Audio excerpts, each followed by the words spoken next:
All right. Strongholds are made for women. Are they really? We're going to talk about how that statement could sound like it's empowering. It could even sound like a compliment. But in this episode, we're going to talk about how it's neither one of those and that it's actually a trap and it's actually a cage. All right, so buckle up your seatbelt for this one. I want to welcome you to Unleashed Alchemy TV on YouTube. And if you are listening on any podcasting platform, welcome to Unleashed Alchemy. Let's jump right into today's episode. Now, you may be saying, if that phrase is so unhelpful, why have I repeated it? Because this phrase is exactly why I do what I do, and I focus in on why it's so important to unravel, all right, the religious programming that has been in operation in your life. This is the way for you to experience complete freedom and complete liberation from that construct. It is not just enough to walk away from the church. It is also not just enough to go and read a whole bunch of books about religion and read a whole bunch of books about spirituality. Initiating into a spiritual practice is not going to help you if you have not unraveled religious programming in your nervous system, because all you're going to do is take the same religious construct and you're going to apply it to whatever it is that you're doing now. Okay. So that was my little rant. So let's bring it back to today's episode. Now, I heard this phrase from we'll just say religious speaker. And it seemed as if this religious speaker was having some type of an event, a huge conference or something for about 15,000, maybe even 20,000 women in this huge arena. And the little clip that I heard, that's all I heard was strongholds are made for women. And the crowd just went crazy. They're all hollering and screaming in agreement with this phrase. Okay. The sentiment is damaging. All right. And not just to those women that were in person, but you have to think about, if I saw it online, think about the thousands of women that saw it online as well. So let's talk about the negative implications of that phrase. Now, what is a stronghold? So I always believe that it's important to look up and to know the definition of certain words to give some depth, okay? So a stronghold, it is a noun. Okay, that's what the dictionary tells us, dictionary.com. Thanks. And it's a place that serves as a center. That's what it says at dictionary.com. The stronghold is a place that serves as a center, a focal point. It is a place that holds everything. Doesn't say whether the everything is good or bad. It just says it holds everything. It also, which was interesting to me, it's that it identified a stronghold as a refuge and a home. So when you couple that definition of stronghold and the context in which it was used, again, on the surface, it could be viewed as a power statement or a statement of empowerment, but it is not. At its root, it is not. And here's why. I'm going to give you a couple of examples. So it feeds into the conditioning that already exists in religion that tells people struggle, difficulty, hardship, drama is normal. Because the more struggle you have, the more difficulty you have, the more you are favored by this God up in the sky. And the bigger your reward for dealing with the shit, the bigger your reward is going to be. Okay? Also, that phrase feeds into the conditioning that still exists in religion in 2025 that tells women, hey, women, you can have, your little labels over here. You can take up space, but only to a certain point. Why do I say that? Because you will still hear the story about the woman being taken from a man, the woman being created from a man. You will still hear that being taught in churches all over.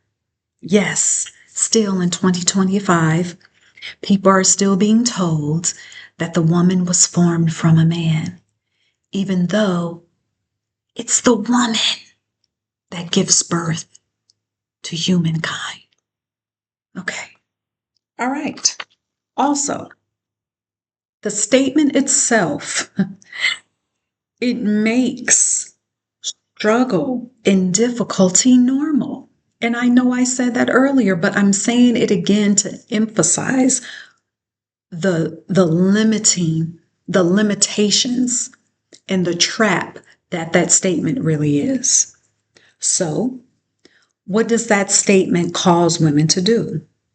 In other people, how does it frame the perspective of men and their perspective of women? Well, women become praised for their ability to survive. Instead of women being praised for their femininity, instead of women being praised for their sensuality, instead of women being praised for their creation power, they're praised for their ability to survive, to get through things. Okay? Also, women become praised for keeping their composure. Because again, what is a stronghold? A stronghold holds everything. A stronghold is a refuge for everyone else. So you have to have some type of composure. You can't lose it because you're being looked at the one who is holding things. So the woman becomes praised for keeping their composure rather than expressing their emotions. Because you already know when you see a woman crying, when you see a woman angry, automatically you hear the phrase, too emotional, or she's being emotional again. Also, women become praised for their ability to do a million things at one time, but not praised for their desire to want to rest or to want to say no to things, a person, or people that she does not benefit from engaging in. Women become expected to say yes because why? Because strongholds are made for women. Women can handle it. So you see how damaging that is? That is a cage and it is a trap. And I'm going to tell you, you're watching this as a woman, you spend any time in religion, that idea, those ideas are still operating in your life if you have not done the identity work. And so I'm going to give you a few things that you can do to recognize where that idea and that construct and that conditioning is still operating in your life and what to do about it. So, what can you do as a woman to unravel the struggle and the identity of one who struggles, the identity of one who thinks that difficulty is normal? What can you do to unravel that in your life so that you can embrace the identity of one that has ease and calm and flow in your life? Well, first thing you can do is praise your own femininity. Don't wait for others to do it. You praise your femininity. You praise your sensuality. In what ways can you express your sensuality and your femininity more? It could be in your dress. It could very well mean you going out to wear a short dress for you. If that is the way that you want to express your femininity on a Sunday, Tuesday, whatever day it is that you're watching this, then do that because that is for you. Is it putting on essential oil? Is it changing your hair color? Is it allowing someone to hold the door for you? Whether it is a man or another woman, it doesn't matter. Someone doing something for you. Is it you allowing someone to give you a favor? You allowing someone to give you coffee? You allowing someone to give you free things, which happened to me just yesterday and today. And I said, thank you. I didn't say, oh, no, I'll pay for it. No, thank you so much. Is it allowing someone to carry your bag to the car? Forget that you can do it. Yes, you're capable. Yes, you're strong in your body. That is not the point. It's allowing someone to offer you a favor. Is that a way that you can praise your femininity? Then do that. Another way that you can begin to express your life as a person who accepts ease, calm, and flow. You can praise your own creation power. Now we know creation power for a woman. Yes, we know that includes birth. But what if you don't want any children? What if you don't have any children? Your creation power ties into your manifesting power because that manifesting power ties into your heightened intuitive nature that you already express, that we already have as a woman, as women. What can you do to put that on a pedestal? Another thing that you can do is you can look around in your life and see where you can express how you feel more. Where in your life can you express what you desire more? I don't care if it's you going to a restaurant, you ordering something, you getting what you ordered, and then you decide that you don't like it. Well, your desire is to get something else. I don't care if it's doing that. Maybe in the past, when you've been in that situation, you thought, well, I don't want to cause too much trouble. I don't want to be too fussy. So I'll just eat this, even though I really don't like it. Well, how about you be intentional and you say, well, no, I really don't like this. I want this. And that is what you express. Because this is about identity, this is about you expressing your emotions and desires in every single part of your life, even in the most mundane parts of, just with the example that I used of going into a restaurant and saying exactly what you want. And the last thing I'm going to give you, where in your life can you start to say no to projects, to going places, to a person, to people that you know that you do not benefit from? Now, that may sound selfish to some people, but guess what? When you are speaking up for yourself, you're doing it for yourself. Anytime you do something for yourself, that is considered selfish. So we need to change our perspective of what being selfish is, right? It has this negative connotation, but in the context that you use it, no, it's not selfish. It's you taking care of yourself as a woman. You saying no to a project because you're not going to benefit from it, because you don't want to do it. Now, it's another thing if you really want to do it and you feel passionate about it, not because you're doing something or working on a project or being in communication with a person because you feel obligated to do it. No, you saying yes because that is what you desire. And then you also saying no because you desire to say no, because you don't see the benefit of it. You don't want to do it. That is enough of a reason to say no. You don't need to have an explanation to say no, just like you don't need to have an explanation to say yes. So that is it for today's episode. Now, here's what I want to tell you. You're going to notice over the next 30 to 45 days, I'm just going to say 60 days, about 60 days, you're going to notice a slowdown in the content that I release. I usually release about every single day, but there are actually a few projects that I want to complete and a few that I want to get started.